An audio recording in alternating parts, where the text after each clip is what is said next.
তো কেমন আছো তোমরা সবাই? আশা করি প্রত্যেকে ভালো আছো। আমরা আবারও চলে এসেছি আমাদের ভৌতবিজ্ঞান ক্লাসে। মাধ্যমিক ভৌতবিজ্ঞান যে ক্লাস চলছিল আমাদের, আজকের ক্লাস সেকেন্ড টার্ম তথা মাধ্যমিকের জন্যও সবচেয়ে গুরুত্বপূর্ণ ক্লাস। কারণ আজকের ক্লাসে আমরা আলোচনা করব তিনটে যে অ্যাসিড রয়েছে আমাদের, হাইড্রোক্লোরিক অ্যাসিড, নাইট্রিক অ্যাসিড এবং সালফিউরিক অ্যাসিড। সেই তিনটে অ্যাসিডের একটা মাত্র ক্লাসে তিনটে অ্যাসিডকে নিয়ে আমাদের আজকের আলোচনা। তো আমরা একে একে HCl hydrochloric acid, HNO3 nitric acid এবং H2SO4 অর্থাৎ সালফিউরিক অ্যাসিড, এই তিনটে যে তীব্র অ্যাসিড আমরা পড়েছিলাম, সেই তীব্র অ্যাসিড তিনটির আমাদের যে তোমার প্রস্তুতি রয়েছে, সেই শিল্প প্রস্তুতিগুলো সম্পর্কে আজকে আলোচনা করব। এবং আজকের এই ক্লাসটি তোমাদের জন্য খুবই গুরুত্বপূর্ণ হতে চলেছে। সুতরাং ক্লাসটি মনোযোগ সহকারে শুনবে সবাই, দেখবে সবাই, এবং একটুও স্কিপ না করে দেখবে। আজকের পর থেকে এটুকু বলতে পারি, অ্যাসিড থেকে যে প্রশ্নই মাধ্যমিকে আসুক না কেন, তোমাদের কারো কোনো সমস্যা থাকবে না। ঠিক আছে? তো চলো আর দেরি না করে আমরা শুরু করে দেব। দেখো, আজকে HCl, HNO3 এবং H2SO4 এর শিল্প প্রস্তুতি। ঠিক আছে? তো দেখো, আমরা তিনটে গ্যাস পড়েছিলাম, তাই তো? অ্যামোনিয়া গ্যাস, নাইট্রোজেন এবং হাইড্রোজেন সালফাইড। সেই গ্যাসের ঠিক পরেই আমাদের যে চ্যাপ্টার পরীক্ষাগার ও শিল্পে অজৈব রসায়ন, সেই শিল্পে অ্যাসিডগুলোকে কিভাবে উৎপাদন করা হয় তাই নিয়ে আজকের আলোচনা। তো আমরা প্রথমেই একটুখানি ইন্ট্রোডাকশানে জেনে নেব যে আমাদের যে অ্যাসিড তিনটি রয়েছে, HCl, HNO3 এবং H2SO4, এই অ্যাসিডগুলোকে এক একটি কিন্তু এক একটা নামে পরিচিত। দেখো, HCl যে অ্যাসিডটা আছে না, সেটাকে আমরা বলবো মিউরিয়েটিক অ্যাসিড। অনেক সময় পরীক্ষায় শর্ট কোশ্চেন দিয়ে দেয়, কোন অ্যাসিডকে মিউরিয়েটিক অ্যাসিড বলে? উত্তর HCl। নেক্সট যেটা আছে HNO3 নাইট্রিক অ্যাসিড, সেটার একটা বিশেষ নাম আছে, মনে রেখো। নাইট্রিক অ্যাসিডকে বলা হয় অ্যাকোয়া ফর্টিস বা তেজি জল, মনে থাকবে, অ্যাকোয়া ফর্টিস বা তেজি জল। আর যেটা রয়েছে সালফিউরিক অ্যাসিড, সেটাকে আমরা বলবো, অনেকে রসায়নের রাজা বলে থাকে, কিং অফ কেমিস্ট্রি। আবার এটাকে অয়েল অফ গ্রিন ভিট্রিয়ল বলা হয়, অয়েল অফ ভিট্রিয়ল। ঠিক আছে? তো অয়েল অফ ভিট্রিয়ল বলতে সালফিউরিক অ্যাসিড, তেজি জল বা অ্যাকোয়া ফর্টিস বলতে নাইট্রিক অ্যাসিড, এবং HCl হচ্ছে মিউরিয়েটিক অ্যাসিড নামে পরিচিত। তো চলো আজকে প্রথমে আমরা জেনে নেব এক এক করে HCl এর শিল্প প্রস্তুতি। ঠিক তারপরেই আমরা অসওয়াল্ড পদ্ধতিতে নাইট্রিক অ্যাসিডের শিল্প প্রস্তুতি, যেটা পরীক্ষার জন্য খুবই গুরুত্বপূর্ণ। এবং অবশেষে আমরা জানব সালফিউরিক অ্যাসিডের স্পর্শ পদ্ধতিতে শিল্প প্রস্তুতি। ঠিক আছে? তো মোটামুটিভাবে HCl যেটা রয়েছে তোমাদের সংশ্লেষণ পদ্ধতিতে HCl তৈরি, সেইটা পরীক্ষায় আসার চান্স খুব কম। কিন্তু আমাদের বাকি যে দুটো রয়েছে, অসওয়াল্ড পদ্ধতি এবং স্পর্শ পদ্ধতিতে H2SO4 তৈরি, তার মধ্যে কিন্তু একটা তুমি পাবেই পাবে। ঠিক আছে? সুতরাং মনোযোগ সহকারে শুনতে হবে কিন্তু আজকের ক্লাস। তো চলো দেখো, বোর্ডের দিকে তাকিয়ে দেখো। এখানে প্রথমে আমরা HCl এর সংশ্লেষণ পদ্ধতি সম্পর্কে আলোচনা করব। আমাদের প্রথম আলোচনা HCl এর সংশ্লেষণ পদ্ধতিতে শিল্প প্রস্তুতি। তাহলে লিখলাম HCl এর সংশ্লেষণ পদ্ধতিতে শিল্প প্রস্তুতি। এইটা হচ্ছে আমাদের আজকের প্রথম আলোচনা। আমরা যে তিনটে অ্যাসিডের কথা বললাম, তার মধ্যে এক নম্বরে রয়েছে HCl প্রথমেই। তো এই HCl আমরা পরীক্ষাগারে কেমন করে তৈরি করব, তার একটা ডায়াগ্রাম আমি এখানে আগে থেকে আঁকিয়ে রেখেছি, দেখে নাও একবার। এখানে একটু শুনে নাও, তারপরে আমি এটাকে বোঝাচ্ছি যে এখন বর্তমানে NaCl এর জলীয় দ্রবণের তড়িৎ বিশ্লেষণ করে যে কস্টিক সোডা তৈরি করা হয়, কস্টিক সোডা তৈরি করার সময় হাইড্রোজেন এবং ক্লোরিন গ্যাস উপজাত বস্তু রূপে পাই আমরা। হাইড্রোজেন এবং ক্লোরিন গ্যাস, সেই হাইড্রোজেন এবং ক্লোরিন পরস্পরের সাথে বিক্রিয়া করে প্রথমে হাইড্রোজেন ক্লোরাইড গ্যাস তৈরি করে। হাইড্রোজেন ক্লোরাইড গ্যাস, মাথায় রেখো, HCl এই সংকেতের দ্বারা কিন্তু একটি গ্যাস বোঝায়, আর একটি কিন্তু অ্যাসিড বোঝায়। ঠিক আছে? একটি গ্যাস যেটা হাইড্রোজেন ক্লোরাইড গ্যাস, আমি এখানে লিখে দিচ্ছি। HCl একই সংকেতের দ্বারা দুটো পৃথক বস্তুকে কিন্তু বোঝায়। একটা হচ্ছে হাইড্রোজেন ক্লোরাইড গ্যাস। আবার ওই একই সংকেত HCl এর দ্বারা কিন্তু আমরা সবাই চিনি ক্লোরিক অ্যাসিড। তাহলে এই যে HCl সংকেতের দ্বারা দুটো পৃথক বস্তুকে আমরা প্রকাশ করছি, একটা হাইড্রোজেন ক্লোরাইড গ্যাস, একটা হাইড্রোক্লোরিক অ্যাসিড। এই দুটো কিন্তু ভিন্ন ধর্মী, ঠিক আছে, মাথায় রেখো। হাইড্রোক্লোরিক অ্যাসিডটা বর্ণহীন, যেখানে হাইড্রোজেন ক্লোরাইড গ্যাসটা কিন্তু ঈষৎ হলুদ এবং মানে সবুজাভ হলুদ যাকে বলে, ঠিক আছে। তো এখানে হাইড্রোক্লোরিক অ্যাসিড যেটা সহজে বিশ্লিষ্ট হয় H+Cl- আয়নে, কিন্তু হাইড্রোজেন ক্লোরাইড গ্যাসটা কিন্তু সহজে এরকম তড়িৎ পরিবহন করতে পারে না বা বিশ্লিষ্ট হতে পারে না। তো যাই হোক, সেই আলোচনা আজ করছি না আমরা। আমাদের মূল আলোচনা হচ্ছে যে H2 এবং Cl2 অর্থাৎ হাইড্রোজেন এবং ক্লোরিন এই দুটো মিশে গিয়ে তৈরি করে প্রথমে হাইড্রোজেন ক্লোরাইড গ্যাস। সেই হাইড্রোজেন ক্লোরাইড গ্যাসে আমরা যদি জল মেশাতে পারি, ঠান্ডা জল মিশিয়ে দিই, তাহলেই তৈরি হয়ে যাবে HCl অ্যাসিড। এইভাবে মোটামুটি আমরা সংশ্লেষণ পদ্ধতিতে HClকে তৈরি করব। এবারে তোমরা এই ডায়াগ্রাম বা চিত্রের দিকে তাকাও। দেখো, এখানে একটি দহন কক্ষ নেওয়া হয়। এই দহন কক্ষ, যেখানে নিচের দিক থেকে H2 এবং Cl2 হাইড্রোজেন এবং ক্লোরিন এই দুটো গ্যাসকে কিন্তু এর মধ্যে দিয়ে চালনা করা হয়। এই যে এখান দিয়ে ক্লোরিন গ্যাস উপরের দিকে যায়, এখান থেকে হাইড্রোজেন গ্যাস উপরের দিকে যায়। দুটো গ্যাস, এই চেম্বারটাকে বলা হয় দহন কক্ষ। দেখো এখানে লেখা রয়েছে দহন কক্ষ। এই দহন কক্ষে এখানে কি হয়, এদের মধ্যে বিক্রিয়া ঘটানো হয়। হয়ে কি হয়, H2 + Cl2 = 2HCl, অর্থাৎ হাইড্রোজেন ক্লোরাইড গ্যাস দহন কক্ষে তৈরি হয়। কার বিক্রিয়া হচ্ছে, হাইড্রোজেন এবং ক্লোরিনের বিক্রিয়ায়, ঠিক আছে। এবারে দেখো, এই যে HClটা উৎপন্ন হলো, তাকে কি করা হয়, একটি এই যে বাঁকানো নল, এই নলটিকে বলা হয় শীতলীকৃত নল, ঠিক আছে। এই শীতলীকৃত নলের মধ্যে দিয়ে যাওয়ার সময় এই HClটা কিন্তু শীতল হয়। দেখো এখানে দহন কক্ষে উত্তপ্ত অবস্থায় HCl ছিল, সেখান থেকে বেরিয়ে উত্তপ্ত HCl কি হয়, শীতলীকৃত নলের মধ্যে দিয়ে আসার সময় শীতল হয়, ঠান্ডা হয়। তারপর সেটিকে পাঠানো হয় কোথায়, দেখো এই চেম্বারটা হচ্ছে কোয়ার্টজপূর্ণ শোষক স্তম্ভ বলা হয় এটাকে, কোয়ার্টজপূর্ণ শোষক স্তম্ভ। এই স্তম্ভের মধ্যে দিয়ে পাঠানোর পর এটাকে নিচ থেকে উপরের দিকে পাঠানো হয়। আর উপর থেকে দেখো, এখান থেকে জলের ধারা ধীরে ধীরে ফেলা হয়। এই জলের সঙ্গে এই যে HCl গ্যাসটা উৎপন্ন হয়েছে, সেই HCl এবং জলের বিক্রিয়ায় কি হয় না, দুজনের মধ্যে বিক্রিয়ায় হাইড্রোক্লোরিক অ্যাসিড উৎপন্ন হয়, যেটা শোষক স্তম্ভের তলদেশ থেকে একটি পাত্রে সংগ্রহ করা হয়। এই দেখো, পাত্রের তলদেশ থেকে এখানে HCl সংগ্রহ করা হয়। খুব ইজি একটা প্রসেস।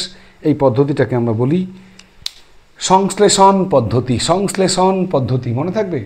তাহলে সংশ্লেষণ পদ্ধতিতে যদি HCl কীভাবে তৈরি করা হয় পরীক্ষায় আমাদের আসে, তাহলে আমরা লিখতে পারবো, তাই তো। কি বলবো একবার দেখো, যে আমরা বলবো যে একটি দহন কক্ষে প্রথমে হাইড্রোজেন এবং ক্লোরিন গ্যাসকে পাঠানো হয়। সেখানে উভয়ের মধ্যে বিক্রিয়ায় প্রথমে হাইড্রোজেন ক্লোরাইড গ্যাস তৈরি হয়। সেই গ্যাসটাকে একটা কোয়ার্টজপূর্ণ শোষক স্তম্ভ, প্রথমে সেই গ্যাসটাকে কি করা হয়, শীতলীকৃত নলের মধ্যে দিয়ে পাঠানো হয়। শীতলীকৃত নলের মধ্যে দিয়ে যাওয়ার সময় হাইড্রোজেন ক্লোরাইড গ্যাসটা শীতল হয় বা ঠান্ডা হয়। সেই গ্যাসটাকে তারপর কোয়ার্টজপূর্ণ স্তম্ভের, যেটা শোষক স্তম্ভ, তার মধ্যে দিয়ে পাঠানো হয়। এই শোষক স্তম্ভে কি করা হয় না, ওপরের দিক থেকে শীতল জলের ধারাকে ফেলা হয়, যে জলের সঙ্গে হাইড্রোজেন ক্লোরাইড বিক্রিয়া করে, অর্থাৎ দ্রবীভূত হয়ে অ্যাসিড তৈরি করে, হাইড্রোক্লোরিক অ্যাসিড, যেটা ওই শোষক স্তম্ভের তলদেশ থেকে একটা পাত্রে সংগ্রহ করা হয়। এইভাবে পরীক্ষাতে আমরা সংশ্লেষণ পদ্ধতিতে মিউরিয়েটিক অ্যাসিড বা HCl বা হাইড্রোক্লোরিক অ্যাসিডকে তৈরি করতে পারি। তাহলে পরীক্ষায় এলে নিশ্চয়ই পারবো আমরা। শুধু এখানে মনে রেখো, এই যে দহন কক্ষটা আছে না, এই দহন কক্ষটা সিলিকা স্টক নির্মিত। সিলিকা স্টক মানে ইট। তাহলে ইট আর সিলিকা এরা কি হয়, ইট আর সিলিকার যদি দহন কক্ষ হয়, তাহলে সেটা অত্যন্ত উচ্চ তাপ সহনীয় হয়। এরা তাপকে সহ্য করার ক্ষমতা এদের থাকে। তার জন্য ওই পাত্রটা, দহন কক্ষটা সিলিকা স্টক নির্মিত হয়। বেশ, এই হচ্ছে সংশ্লেষণ পদ্ধতিতে HCl এর প্রস্তুতি।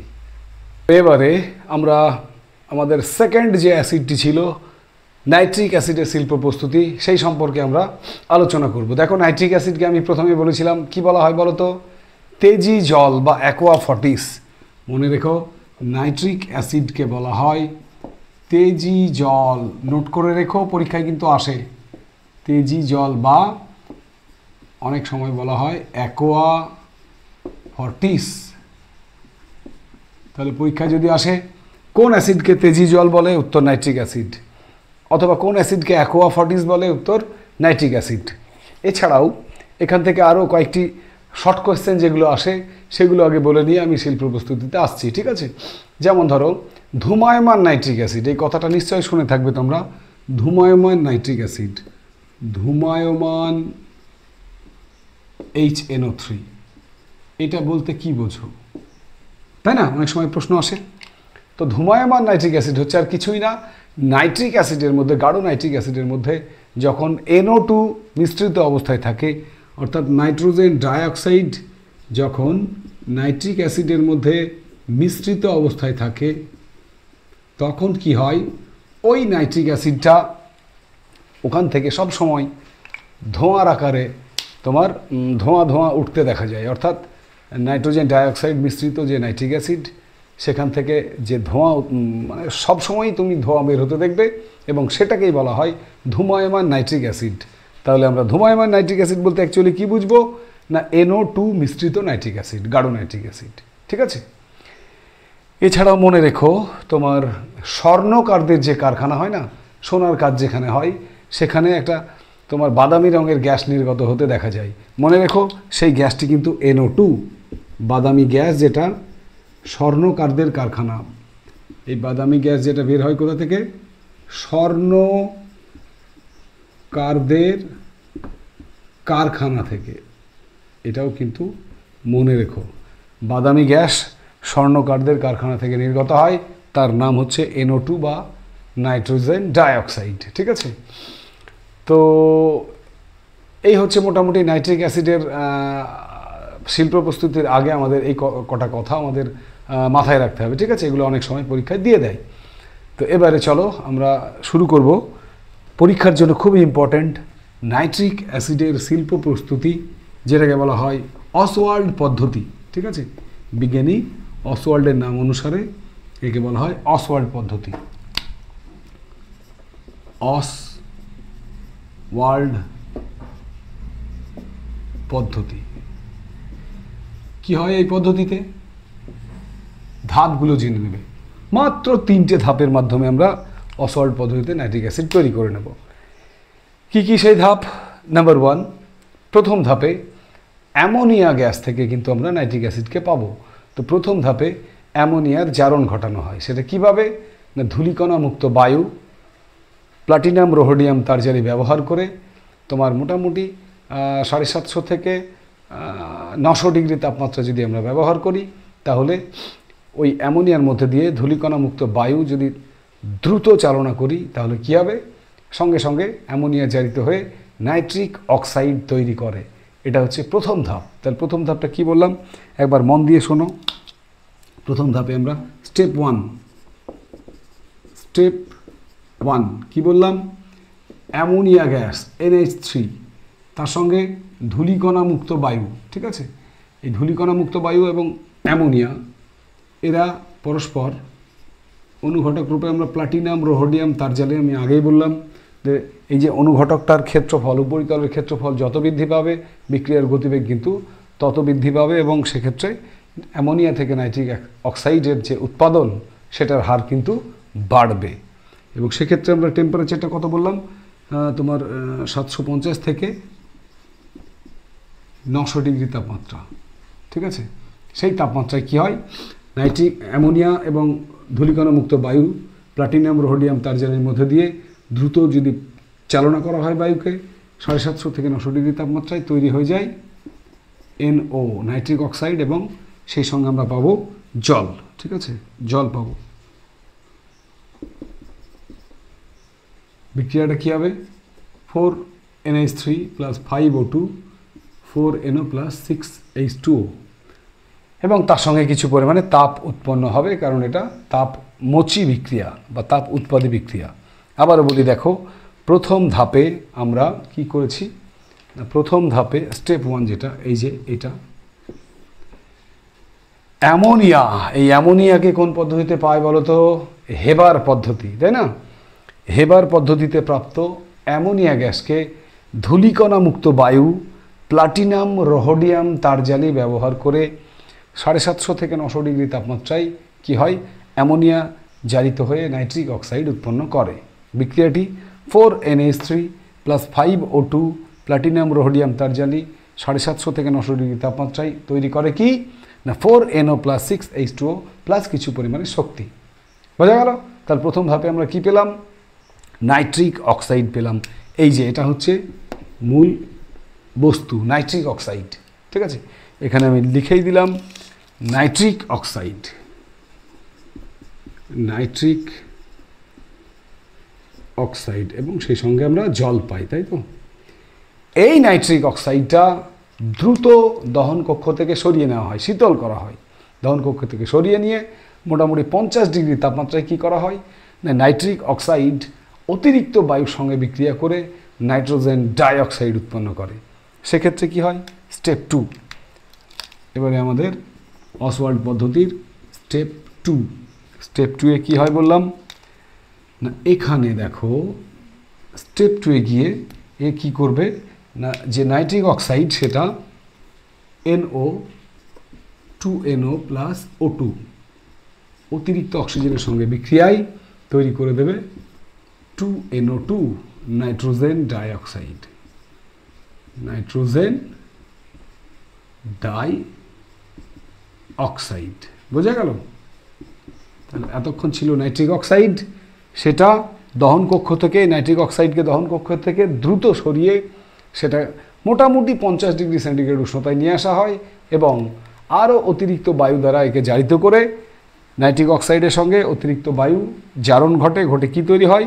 NO2 অর্থাৎ নাইট্রোজেন ডাইঅক্সাইড। ঠিক আছে, এক্ষেত্রে স্টেপ 1 এ একটি কথা তোমাদের বলে দিই, এই যে অক্সিজেনটার সঙ্গে অ্যামোনিয়া, অক্সিজেন দ্বারা অতিরিক্ত ধূলিকণা মুক্ত অক্সিজেন যেটা ছিল তার দ্বারা যে জারিত হয়, সেখানে একটা কথা বলেছিলাম যে অক্সিজেনকে দ্রুত পাঠানো হয়েছিল, তাই না? তো এখানে একটা প্রশ্ন আসে পরীক্ষায় যে এখানে ধূলিকণা মুক্ত বায়ুটা তোমার দ্রুত চালনা করা হয় কেন? তার উত্তর হচ্ছে যে যদি বেশিক্ষণ ধরে ধূলিকণা মুক্ত বায়ু এক্ষেত্রে তোমার স্পর্শ করে থাকে, অর্থাৎ স্পর্শকাল যদি খুব বেশি হয়ে যায় না, তাহলে সেক্ষেত্রে অ্যামোনিয়াটা বিশ্লিষ্ট হয়ে যায়, হয়ে নাইট্রোজেন উৎপন্ন করে দেয়।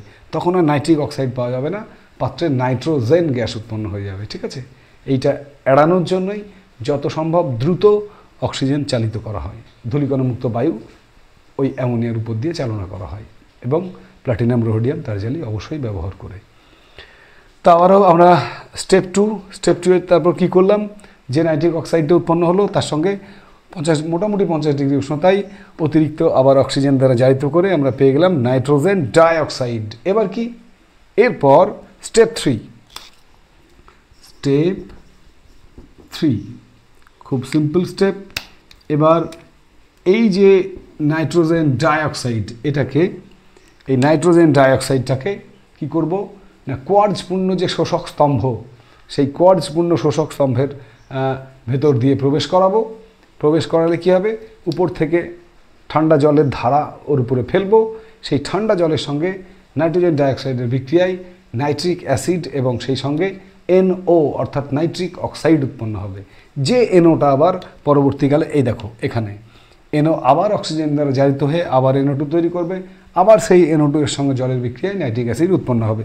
তাহলে বিক্রিয়াটা কি করে ঘটে না, বিক্রিয়াটা ঘটে এখানে তোমার 3NO2 স্টেপ 3-তে 3 অণু নাইট্রোজেন ডাইঅক্সাইড, তার ভেতর দিয়ে আমি কি বললাম, ঠান্ডা জলের ধারা যদি পাঠানো হয় H2O, তাহলে কি উৎপন্ন হবে না nitric acid HNO3 plus NO। এই NO যেটা উৎপন্ন হয় সেটাকে কিন্তু আবার ব্যবহার করা হয়, H2O আছে তাহলে 2, দেখে নাও 3N 3 দুগুণে 6, এখানে 6 3N H2O 2HNO3NO। ঠিক আছে, বেশ। তো এই হচ্ছে আমাদের অসওয়াল্ড পদ্ধতিতে নাইট্রিক অ্যাসিড প্রস্তুতি। আর এই যে এনওটা উৎপন্ন হয় নাইট্রিক অক্সাইড, এটাকে আবার কি করা হয়, এই সেকেন্ড স্টেপে চলে যায়। সেকেন্ড স্টেপে গিয়ে আবার O2 দ্বারা জারিত হয়, আবার NO2 তৈরি হয়, আবার NO2 ওই কোয়ার্টজপূর্ণ স্তম্ভের মধ্যে দিয়ে চালনা করা হয়। সেখানে জল দ্বারা ঠান্ডা জলে ধারা ফেলা হয় এবং ঠান্ডা জলের ধারার সঙ্গে বিক্রিয়া করে NO2 নাইট্রিক অ্যাসিড এবং নাইট্রিক অক্সাইড তৈরি করে।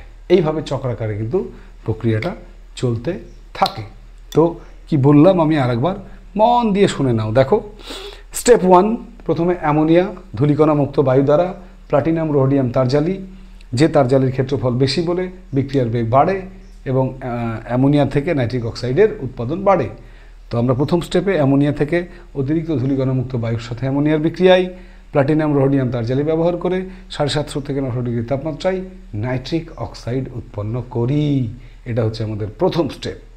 সেকেন্ড স্টেপ, উৎপন্ন নাইট্রিক অক্সাইডকে আবারও মোটামুটি 50 ডিগ্রি তাপমাত্রায় অতিরিক্ত অক্সিজেন দ্বারা জারিত করে নাইট্রোজেন ডাইঅক্সাইডে পরিণত করি। ঠিক আছে। লাস্ট স্টেপ কী করি না, এই নাইট্রোজেন ডাইঅক্সাইডকে কোয়ার্টজপূর্ণ স্তম্ভের মধ্যে দিয়ে চালনা করে তলদেশ দিয়ে কি করা হয়, নিচ থেকে উপরে পাঠানো হয় এবং ওপর থেকে ঠান্ডা জলের ধারা ফেলে তলায় একটি পাত্রে নাইট্রিক অ্যাসিডকে সংগ্রহ করা হয়। মোটামুটি 50% নাইট্রিক অ্যাসিডকে, গাঢ় নাইট্রিক অ্যাসিডকে সংগ্রহ করা হয়, 50% গাঢ়। তো এবারে লাস্ট মোমেন্টে কি করা হয় না, এই নাইট্রিক অ্যাসিডটাকে তোমার প্রথমে পাতিত করা হয়। ঠিক আছে, তোমার পাতন ঘটালে ওটাকে প্রথমে 120 ডিগ্রি উষ্ণতায় পাতিত করা হয়, দিয়ে গাঢ় করা হয়। সেই গাঢ় নাইট্রিক অ্যাসিডকে আবার গাঢ় সালফিউরিক অ্যাসিড দ্বারা যদি একসঙ্গে সহযোগে পাতিত করা হয়, তাহলে আমরা 98% নাইট্রিক অ্যাসিড পেয়ে যাব। কীভাবে? ওখান থেকে আমরা কি করব, প্রথমে পাতন কত ডিগ্রি, 120 ডিগ্রি সেন্টিগ্রেড উষ্ণতায়। আবার এখান থেকে কি করব না, গাঢ় H2SO4 প্লাস ওই যে নাইট্রিক অ্যাসিড উৎপন্ন হলো সেইটা, এই দুটোকে যদি আমরা পাতন করি, তাহলেই পেয়ে যাব 98% গাঢ় HNO3।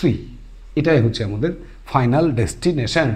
অসওয়াল্ড পদ্ধতির ফাইনাল ডেস্টিনেশন হচ্ছে 98% গাঢ় নাইট্রিক অ্যাসিড পাওয়া। এটা দেখতে পাচ্ছ তো? ওকে।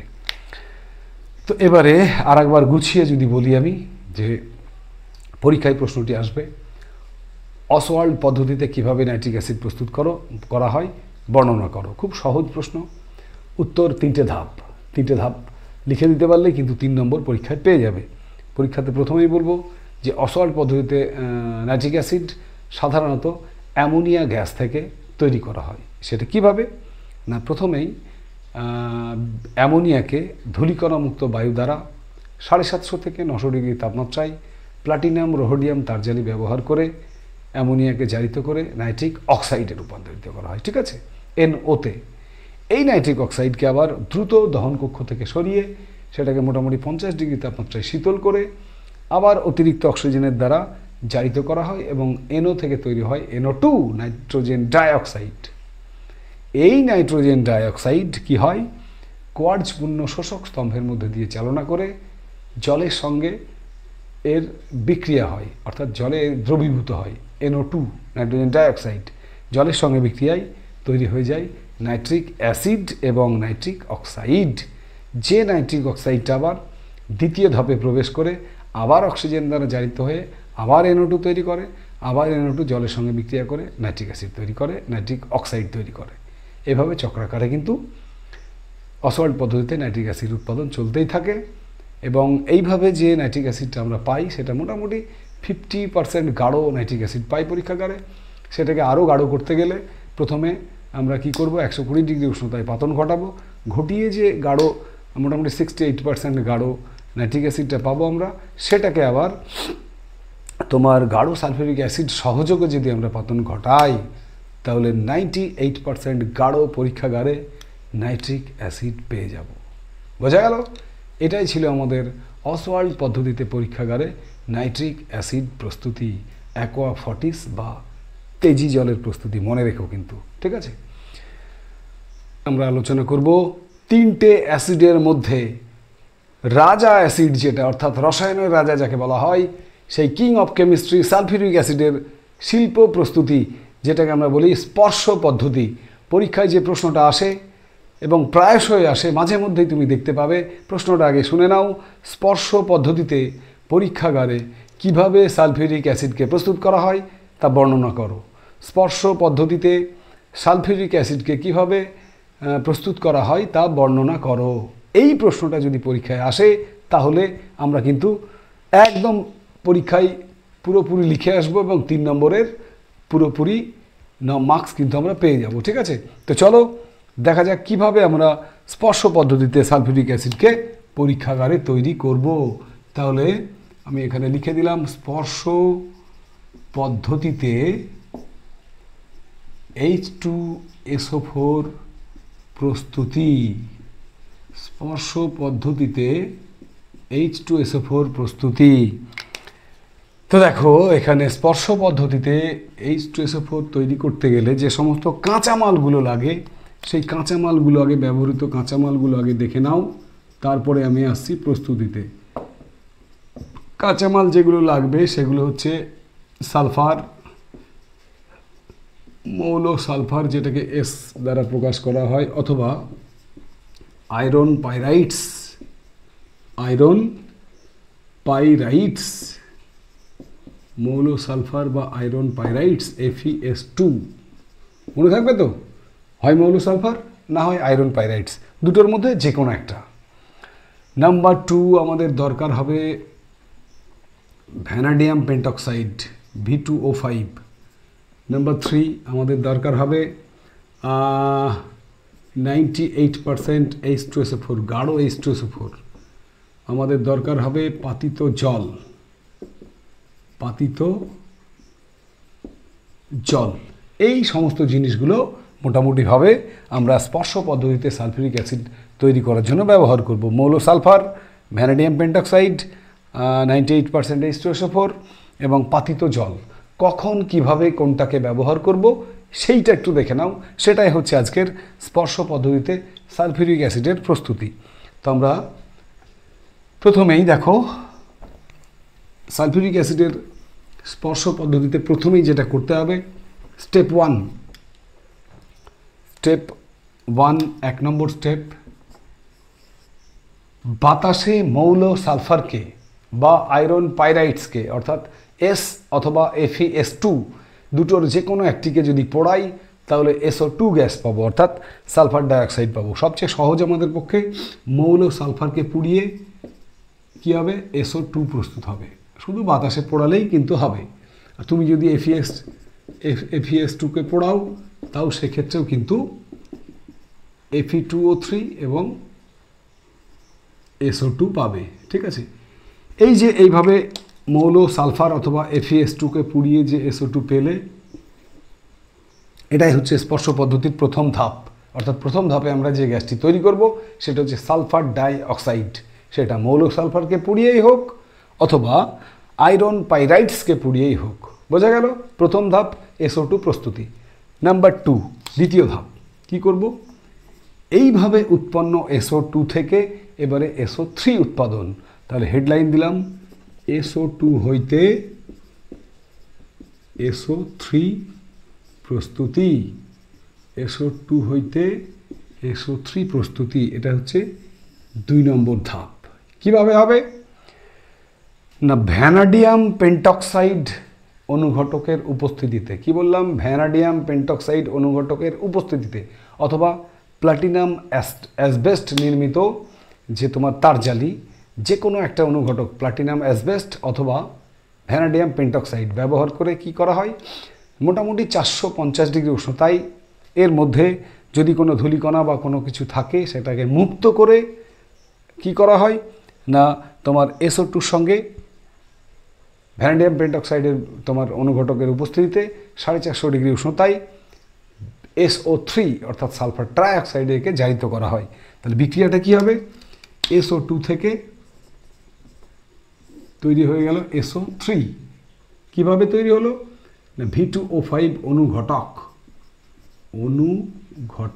এর উপস্থিতিতে 450 ডিগ্রি তাপমাত্রায়।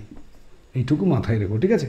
SO2 থেকে SO3 তৈরি হয়ে যায় তোমার সেকেন্ড ধাপ এটা, ঠিক আছে। নেক্সট হচ্ছে এবারে আমরা কি করব, আমরা যেটা করব সেটা হচ্ছে এই SO3 আমরা তৃতীয় ধাপে উৎপন্ন সালফার ট্রাইঅক্সাইডকে এবারে ওই যে কাঁচামাল হিসেবে 98% সালফিউরিক অ্যাসিড নিয়েছিলাম, সেই 98% সালফিউরিক অ্যাসিড দ্বারা শোষিত করব। SO3 98% সালফিউরিক অ্যাসিড দ্বারা শোষিত হলে তৈরি হবে H2S2O7, যাকে আমরা বলবো পাইরোসালফিউরিক অ্যাসিড, অথবা অনেকে বলে ওলিয়াম, এর ডাক নামই হচ্ছে ওলিয়াম নামে আমরা বেশি চিনি, অথবা কেউ কেউ বলেন ধূমায়মান সালফিউরিক অ্যাসিড। তাহলে pyrosulphuric acid, fuming sulphuric acid, ধূমায়মান সালফিউরিক অ্যাসিড বা ওলিয়াম H2S2O7 কীভাবে পেলাম না SO3 সঙ্গে 98% H2SO4 দ্বারা SO3কে শোষিত করে ওলিয়াম পেলাম, ঠিক আছে। দেখো এক্ষেত্রে এই যে SO3 উৎপন্ন হলো না, এই SO3কে কিন্তু ডাইরেক্ট জল মিশিয়েও আমরা জলের সংস্পর্শে অর্থাৎ SO3 সঙ্গে জল সংস্পর্শ করিয়ে H2SO4 পেতে পারতাম, কিন্তু আমরা করি না। কেন? আগে সালফিউরিক অ্যাসিডের স্পর্শ পদ্ধতি শেষ হয়ে যাক, তারপরে আমি সেই বিষয়ে বলবো, ঠিক আছে। তো আমরা লাস্ট ধাপে কি করি, স্টেপ নাম্বার 4, 4 নম্বর ধাপে এই যে ওলিয়ামটা আমরা পেলাম, ওলিয়াম H2S2O7, এই ওলিয়ামকে কি করা হয়, জল দ্বারা পাতিত করা হয়, অর্থাৎ প্রয়োজন মতো জল দ্বারা যদি পাতিত করি, জলের দ্বারা পাতিত করলে জলে H2S2O7 জলের সঙ্গে বিক্রিয়া করে কি করে 2H2SO4 তৈরি করে, জলের সঙ্গে বিক্রিয়া করে সালফিউরিক অ্যাসিড প্রস্তুত করে। তাহলে ছিল ওলিয়াম, জল দ্বারা পাতনের পর হয়ে গেল সালফিউরিক অ্যাসিড,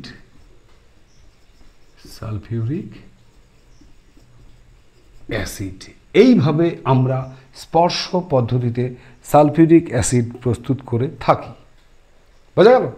এবারে আর একবার শুনে নাও স্পর্শ পদ্ধতিতে কীভাবে সালফিউরিক অ্যাসিড তৈরি হয়।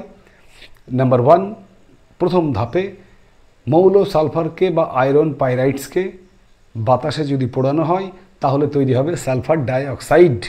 নাম্বার 2, এই সালফার ডাইঅক্সাইডকে ভ্যানাডিয়াম পেন্টক্সাইড অথবা প্লাটিনাম অ্যাসবেস্ট ব্যবহার করে 450 ডিগ্রি তাপমাত্রায় সালফার ট্রাইঅক্সাইড বা SO3-তে পরিণত করা হয়।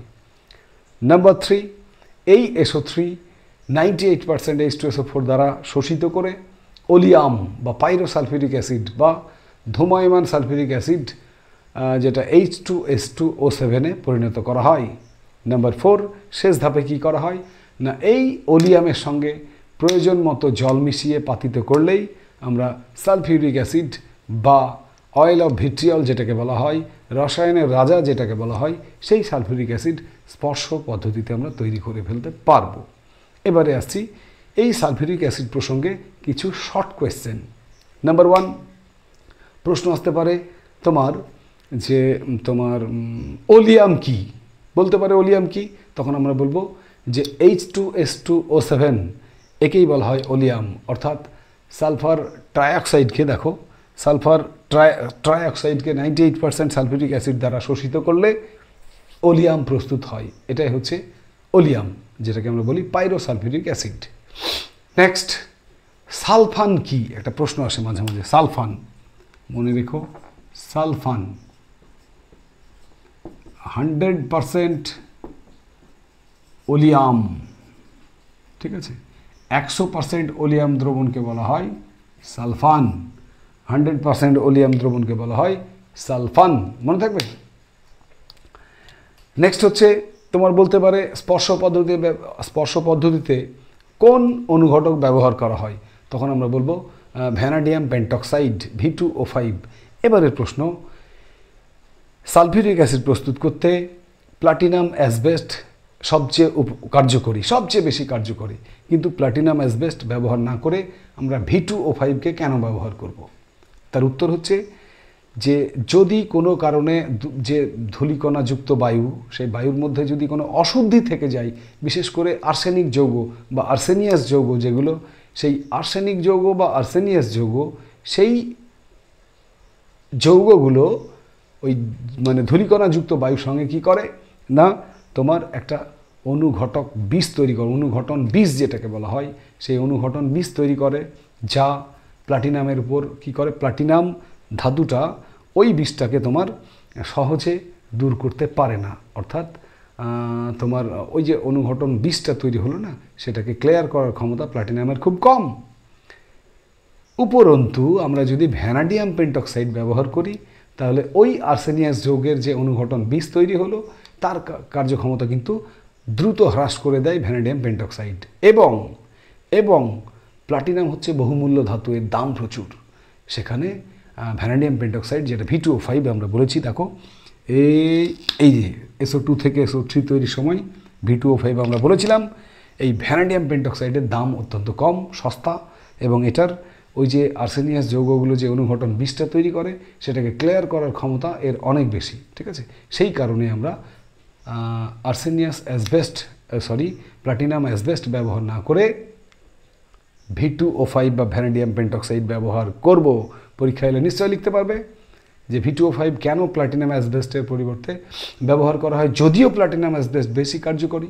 তখন বলে দেবো আমরা যে এটা দুটো কারণে, একটা হচ্ছে সস্তা, আর 2 নম্বর হচ্ছে যে অনুঘটন বিষটা আর্সেনিয়াস যৌগগুলো তৈরি করে তাদের কার্যক্ষমতাকে কমিয়ে দেয়। ঠিক আছে, মানে ভ্যানাডিয়াম পেন্টক্সাইড এর উপরে এফেক্ট ফেলতে পারে না ওরা। ঠিক আছে, নেক্সট আর একটা প্রশ্ন এখান থেকে আসে। দেখো, যে তোমাদের বলেছিলাম যে এই SO3 এখান থেকে আবার বাড়তি ওলিয়াম তৈরি করে তারপরে সালফিউরিক অ্যাসিড তৈরি করার কি দরকার ছিল? আমরা SO3-কে জল মেশালেই তো সালফিউরিক অ্যাসিড পেয়ে যাব, SO3-র সঙ্গে জল মেশালেই তো সালফিউরিক অ্যাসিড তৈরি হয়ে যাবে। কিন্তু না, সেটা করা যাবে না। তার বেশ কিছু কারণ রয়েছে। কি কারণ? নাম্বার 1, SO3 সঙ্গে যদি আমরা জল মেশাতে যাই, সেক্ষেত্রে খুব দ্রুত বিক্রিয়াটি হবে এবং বিক্রিয়ায় প্রচুর পরিমাণে তাপ উৎপন্ন হবে। SO3 জলের সঙ্গে বিক্রিয়ায় ফুটতে থাকে, প্রায় ফুটতে থাকে, এবং সেক্ষেত্রে SO3-র সঙ্গে জলের বিক্রিয়ায় একটা তোমার কুয়াশার মতো বাষ্প সৃষ্টি হবে, যেখান থেকে সামান্য পরিমাণে সালফিউরিক অ্যাসিড পাত্রে পড়ে থাকবে, বাকিটা ধোঁয়া আকারে বেরিয়ে যাবে। ফলে কী হবে? SO3-কে যদি আমরা জল মিশিয়ে ডাইরেক্ট স্পর্শ পদ্ধতিতে সালফিউরিক অ্যাসিড প্রস্তুত করতে যাই, তাহলে উৎপন্ন সালফিউরিক অ্যাসিডের অ্যামাউন্ট যেটা, কোয়ান্টিটি যেটা, সেটার পরিমাণটা কমে যাবে। পাত্রে প্রাপ্ত সালফিউরিক অ্যাসিডের পরিমাণটা কমে যাবে, কারণ বেশিরভাগটাই তো ধোঁয়া আকারে, কুয়াশা আকারে বেরিয়ে গেল। নাম্বার 2, যেটুকু আবার সালফিউরিক অ্যাসিড পাওয়া যাবে, সেটা অত্যন্ত, যেহেতু তাপ উৎপন্ন হয় এই বিক্রিয়ায়, SO3-র সঙ্গে জলের বিক্রিয়ায়, সেই তাপে সালফিউরিক অ্যাসিডটা ভেঙে যাওয়ার চান্স আছে। সে বিশ্লিষ্ট হয়ে যায় কিসে? সালফার ডাইঅক্সাইডে ভেঙে যায়। ফলে পাত্রে আর সালফিউরিক অ্যাসিড পাওয়াই যাবে না। ঠিক আছে, এছাড়াও এটা তোমার কি করে না, এই যে প্রচণ্ড তাপ উৎপাদী একটি বিক্রিয়া, SO3-র সঙ্গে জলের বিক্রিয়া, এটাতে তোমার বিক্রিয়া করার সঙ্গে সঙ্গেই ফুটতে থাকে বিক্রিয়াটা, এবং সেক্ষেত্রে সেটা যদি কোনো কারণে আমাদের চোখে ছিটকে এসে পড়ে, তাহলে সেটা কিন্তু অত্যন্ত দুর্ভাগ্যজনক। ঠিক আছে, আমাদের চোখের পক্ষে ক্ষতিকর। তো এই সমস্ত কারণগুলোকে মাথায় রেখে আমরা SO3-কে সরাসরি জলে মিশিয়ে H2SO4 তৈরি করব না। আমরা SO3-কে 98% সালফিউরিক অ্যাসিড দ্বারা শোষিত করব, তারপর সেটিকে ধীরে ধীরে জল মিশিয়ে পাতিত করে সালফিউরিক অ্যাসিড প্রস্তুত করব। ঠিক আছে, তো আমরা এইভাবে পরীক্ষাগারে তোমার স্পর্শ পদ্ধতিতে সালফিউরিক অ্যাসিড পেতে পারি। তোমরা আবারও মাথায় রেখো কথাটি আমার, পরীক্ষায় কিন্তু অসওয়াল্ড পদ্ধতি অথবা স্পর্শ পদ্ধতিতে সালফিউরিক অ্যাসিডের প্রস্তুতি, দুটোর মধ্যে একটা তোমাদের জন্য ওয়েট করছে। রেডি রেখো, উত্তর কিন্তু রেডি রেখো। হয় অসওয়াল্ড পদ্ধতিতে নাইট্রিক অ্যাসিডের শিল্প প্রস্তুতি লেখো, অথবা স্পর্শ পদ্ধতিতে সালফিউরিক অ্যাসিডের শিল্প প্রস্তুতি আলোচনা করো। যেই প্রশ্ন আসুক না কেন, যেটাই আসুক না কেন, আমরা কিন্তু এখন রেডি, তাই না? রেডি তো? ঠিক আছে, মন দিয়ে পড়াশোনা করো। আজকে অ্যাসিডের চ্যাপ্টার আমরা বলেছিলাম শেষ করে দেব। তো 3টে যে অ্যাসিড ছিল আমাদের, একটা আমরা এখন জেনে গেছি মিউরিয়েটিক অ্যাসিড, একটা অ্যাকোয়াফর্টিস, আর একটা হচ্ছে আমাদের অয়েল অফ গ্রিন ভিট্রিয়ল বা ভিট্রিয়ল। তো যাই হোক, HCl, নাইট্রিক অ্যাসিড এবং তোমার সালফিউরিক অ্যাসিড এদের শিল্প প্রস্তুতি এখানেই শেষ হলো। আমরা পরবর্তীতে আবারও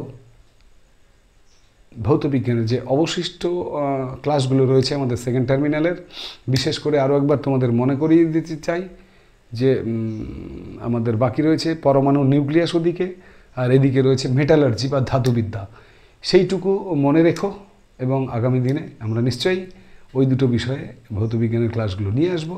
ততক্ষণের জন্য তোমরা প্রত্যেকে সুস্থ থেকো, ভালো থেকো। জয় হিন্দ, বন্দে মাতরম, টাটা।